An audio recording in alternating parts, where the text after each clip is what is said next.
Update on a guy we've been following for a couple of years now. Ted Williams, the former homeless man with the golden voice. NBC's Stephanie Gosk recently caught up with him. Stephanie, good to see you. Good morning. Good morning, Matt. Well, we had a great chance to go out to Columbus, Ohio, and see what his life is like now and what his life used to be like. And the man with the golden voice says life has gotten better, but he admits he still has his fair share of struggles. It says he has the 2 years ago, this was Ted Williams' street corner. And in some ways, it still is. Hey, my brother, how you doing, man? Oh, Happy New Year. Nearly everything in his life has changed. Everything, that is, except the voice. Right back here, we'd be in the cut. But the memories of 17 years of homelessness are still fresh. What's it like to have to stand on a median in a highway and ask people for money? I thought it was the most degrading thing. I thought that was the lowest form of homelessness. Williams was standing right here when a reporter from the local Ohio paper shot the famous video, a dirty, bedraggled beggar with the most unlikely of gifts. When you're listening to nothing but the best of oldies, you're listening to Magic 98.9. And the man with the golden pipes. Days later, Ted Williams was on the Today Show. Oh, God! I missed Matt Lauer. Announcing the Today Show. This is Today. The man with the golden voice proved he is also something of a performer.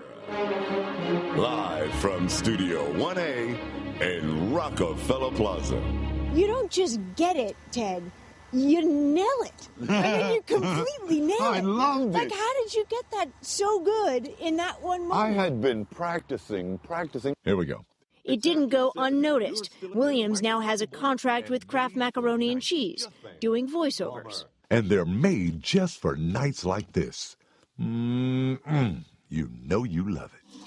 A job and an apartment later, there is no doubt life has improved. Hi, Mommy. He even had an emotional reunion with his mother. But there are still some struggles. Relationships with his 7 children are strained, and Williams battles a dangerous demon, drug and alcohol addiction. Matt Lauer was very scared for me at one point. He mentioned on the air, Ted. A lot is happening very quickly. Yes. I lived over here. He says he's taking it a day at a time and focusing on the things that matter to him, like helping the homeless. Some people they really, really look at me with admiration, and they're like, God, if you can do it, I can do it. And I feel like, God, if I fail, what is that person going to do? Barry. Shouldering that responsibility, he says, keeps him on track and focused on what he does best. He didn't shy away from a chance to show me how it's done. Stephanie Gosk, NBC News, New York. The truth is, I've been practicing since I can't do it. No, even with his help, the guy's a marvel. It comes from somewhere else, that voice, I don't know. And he's right, I was nervous about him. I was nervous also that I was worried he'd surrounded himself with some people who might take advantage of his newfound fame, but I hope he's kind of settled into life a little bit. Yeah, he has. I mean, he still is the first one to acknowledge the fragility of his situation, but he's got some good people around him. And as I said, he's taking one day at a time. Stephanie, thanks for the update. We appreciate it.